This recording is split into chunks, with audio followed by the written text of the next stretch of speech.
আমরা সেদিন আগেই গুনার স্বীকৃতি দিয়ে দেব।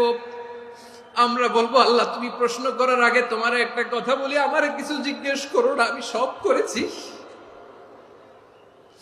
এমন কোন পাপ নাই যে পাপ আমারে দিয়ে হয় নাই। তোমার রহমত দিয়ে তুমি জান্নাতে পাঠাবা, তোমার দয়ায় জান্নাতে যেতে চাই, আমল দিয়ে না। পারবেন বলতে? কিয়ামতের দিন আমরা বলবো, আল্লাহ আমার আমল দিয়ে জান্নাত চাই না, আমি তোমার দয়া দিয়ে জান্নাত চাই। তোমার দয়া ছাড়া আমার কোনো উপায় নাই। লিল্লাহি তাকবীর, নারায়ে তাকবীর, নারায়ে তাকবীর। মিজানুর রহমান আজারি সাহেবের আগমন পটুয়াখালীর পক্ষ থেকে। প্রিয় পটুয়াখালীবাসী, আপনারা কেমন আছেন সবাই? আমি তো দেখলাম যে গতকালই এসে আপনারা বসেছিলেন, কষ্ট হয় নাই? সারাদিন খাওয়া দাওয়া করতে পেরেছিলেন তো? নামাজগুলো সময় মতো পড়তে পেরেছেন? মাশাআল্লাহ মাশাআল্লাহ, আল্লাহ তাআলা কবুল করুক, আমরা পড়ি আমিন।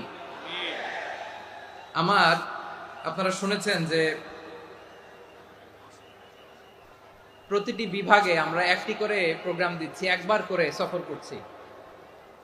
তারই ধারাবাহিকতায় বরিশাল বিভাগের এই প্রোগ্রাম আমাদের মাসুদ ভাইয়ের কারণে বাধ্য হয়ে আমাকে পটুয়াখালীতে দিতে হয়েছে। মাসুদ ভাই এমন ভাবে ধরেছেন, রিকোয়েস্ট করেছেন, সেটাকে ডিনাই করার, রিজেক্ট করে দেওয়ার সুযোগ আর হয়নি। আলহামদুলিল্লাহ, খুব চমৎকার একটি শহর, অসাধারণ একটি নগরী। আমি উপর থেকে দেখছিলাম, খুব গোছানো, খুবই গোছানো সুন্দর একটি শহর, আলহামদুলিল্লাহ। আর পাশেই আছে আপনাদের বিশাল সমুদ্র সৈকত, যেখান থেকে সূর্যোদয় সূর্যাস্ত একসাথে দেখা যায়, ঠিক কিনা বলেন? বরিশাল বিভাগের প্রতি আগে থেকেই আমার আলাদা একটা টান,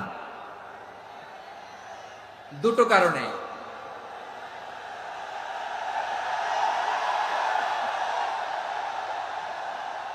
আলহামদুলিল্লাহ আলহামদুলিল্লাহ, মাশাআল্লাহ। এই গণজোয়ারকে আল্লাহ তাআলা ইসলামের পক্ষে কবুল করে নিন। এই প্রাণ ঢালা উচ্ছ্বাস, ভালোবাসা, এটা কোরআনের জন্য, ইসলামের জন্য, ঠিক কিনা বলেন? কোনো অপশক্তি এই গণজোয়ারকে ঠেকাতে পারবে না, কারণ যে ভালোবাসা আল্লাহর জন্য হয় সেটাকে ঠেকানো যায় না, ঠিক কিনা বলে?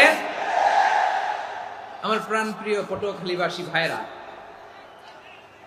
বিশেষ দুটি কারণে বরিশাল বিভাগের প্রতি আমার আলাদা একটা ভালো লাগা।